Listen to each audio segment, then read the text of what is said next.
Hello everyone, welcome back to our YouTube channel once again. आज मैं आपके साथ बायोलॉजी का पेपर पैटर्न डिस्कस करने वाली हूँ। तो आप बोलोगे मैम इससे अच्छा तो मुझे इंपॉर्टेंट क्वेश्चंस ही आप बायोलॉजी के दे देते, वो ज़्यादा मुझे बेनिफिट होता।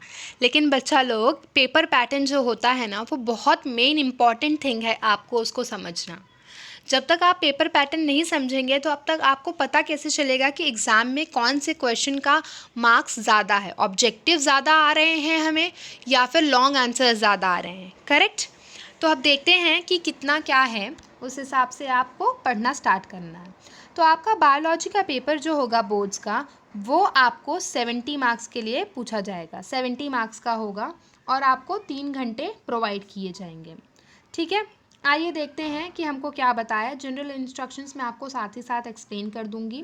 आपके पास section A, section B, section C और सेक्शन डी होता है। 4 सेक्शन होते हैं आपके एग्ज़ाम्स में, जहां से हम लोग सेक्शन ए के बारे में अभी बात करने वाले हैं। ठीक है, क्वेश्चन नंबर 1 क्या है? Select and right the correct answer.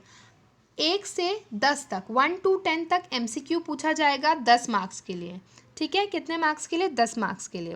एक MCQ 1 मार्क्स कैरी करेगा, एक MCQ 1 मार्क्स कैरी करेगा, तो 10 MCQ 10 मार्क्स कैरी करेंगे। अब इम्पॉर्टेंट बात मुझे आपको क्या बतानी है MCQ के लिए? इम्पॉर्टेंट बात आपको MCQ के लिए मुझे क्या बतानी है कि अगर आपको एक क्वेश्चन दिया है, सपोज करिए आपको एक क्वेश्चन दिया है और आपके पास ये 4 ऑप्शन है, ABCD आपको ऑप्शंस दिए रहते हैं। करेक्ट। तो आपको ऐसा लगता है कि बी वाला ऑप्शन सही है, तो आप सिर्फ बी वाले ऑप्शन का आंसर नहीं लिखेंगे, लेकिन साथ ही साथ अल्फ़ाबेट भी लिखेंगे। जो भी उसके साथ अल्फ़ाबेट है, नंबर है, जो भी है आपको लिखना है। कैपिटल लेटर है, स्मॉल लेटर है, जैसा दिया है वैसे ही लिखेंगे। और अगर आप वैसा नहीं लिखते हैं तो आपको मार्क्स नहीं दिया जाएगा। समझ गए? तो आपको अल्फ़ाबेट लिखना है और फिर डैश करके उसका आंसर लिखना है। ओके। अभी एक और इम्पॉर्टेंट बात है MCQ के लिए, only first attempt will be considered. सिर्फ फर्स्ट अटेम्प्ट, मतलब जैसे आपका एक क्वेश्चन है, आपने एक बार आंसर लिख दिया तो सिर्फ उसको ही कंसीडर करेंगे। आपने एक बार आंसर लिखा, उसको कट कर दिया, फिर दूसरा आंसर लिखें, तो वो दूसरा आंसर का कोई भी मार्क्स नहीं मिलेगा, भले से वो राइट रहे या गलत रहे।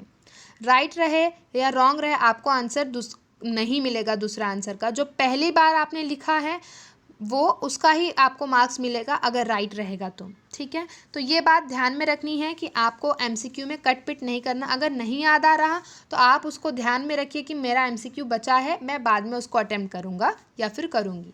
क्योंकि बोर्ड वाले को ऐसा लगता है कि आपने कॉपी किया है, इसलिए उन्होंने ये सिस्टम रखा है कि एक ही बार MCQ रखे, जो लिखेगा उसी को करेक्ट करेंगे, otherwise we will not give them marks. Okay. Now, question number 2, answer the following. Question number 2, answer the following. आपको 1 से 8, मतलब 8 क्वेश्चंस, 8 क्वेश्चंस आपको पूछा जाएगा। VSA का मतलब क्या होता है? Very short answer, very short answer. Okay, VSA मतलब होता है वेरी शॉर्ट आंसर। 1 to 8 मतलब 8 क्वेश्चंस पूछा जाएगा 8 मार्क्स के लिए। 8 क्वेश्चंस 8 मार्क्स के लिए, मतलब हर एक क्वेश्चन कितना मार्क्स कंटेन कर रहा है? 1 मार्क्स कंटेन कर रहा है। तो ये भी एक 1 सेंटेंस करके हो गया। ठीक है, 1 सेंटेंस करके ये हमारा आंसर रहेगा। अब आता है हमारे पास सेक्शन बी। अब आता है हमारे पास सेक्शन बी। सेक्शन बी में आपको अटेम्प्ट एनी 8 मतलब जितने भी पूछे रहेंगे उसमें से सिर्फ और सिर्फ 8 क्वेश्चन कंपलसरीली, 8 क्वेश्चन कंपलसरीली आपको अटेंड करने हैं। क्वेश्चन नंबर 3 से लेकर क्वेश्चन नंबर 14 तक आपको पूछा जाएगा। SA मतलब क्या होता है? Short answer. शॉर्ट आंसर मतलब थोड़े से बड़े, जैसे 3-4 लाइन के आपको इसमें पूछ लिए जाते हैं। ठीक है, 5-6 लाइन मैक्स टू मैक्स पूछा जाता है इसमें। तो क्वेश्चन नंबर 3 से क्वेश्चन 14 शॉर्ट आंसर्स पूछे जाएंगे, जिसका कितना मार्क्स है? जिसका टोटल 16 मार्क्स है। इसका मतलब हर एक क्वेश्चन के लिए 2 मार्क्स है।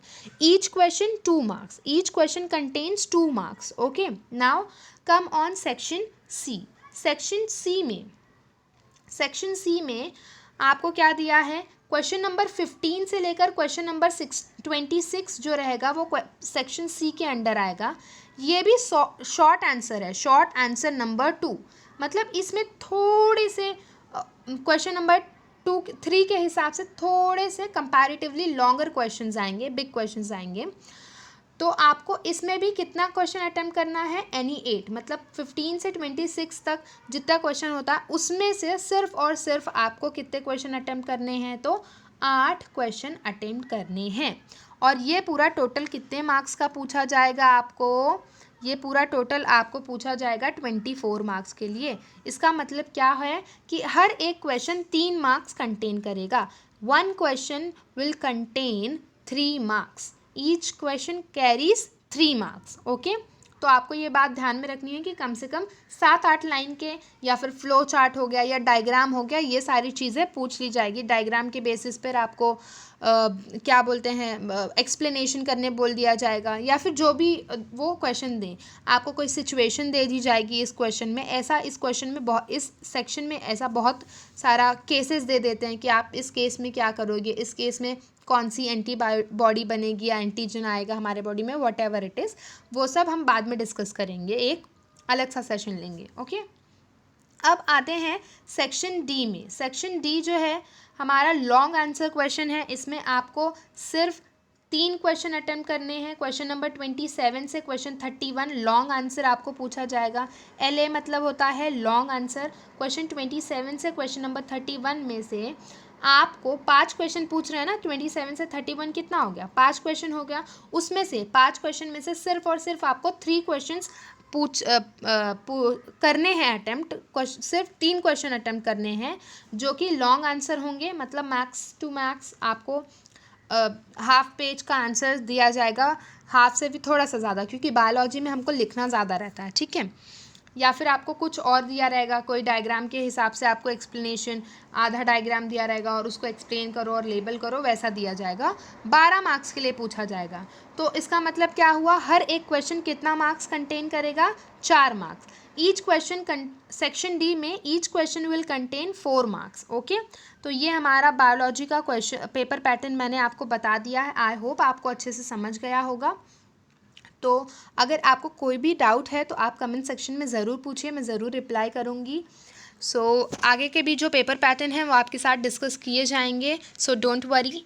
और अगर चैनल को सब्सक्राइब नहीं किया है तो प्लीज़ कर दीजिए, शेयर कर दीजिए, लाइक कमेंट जो भी है आप कर दीजिए, ठीक है। और पढ़ते रहिए, पढ़ाई से बिल्कुल भी मुंह मत मोड़िए, वही एक रास्ता है सफल होने का ज़िंदगी में। तो thank you for watching guys.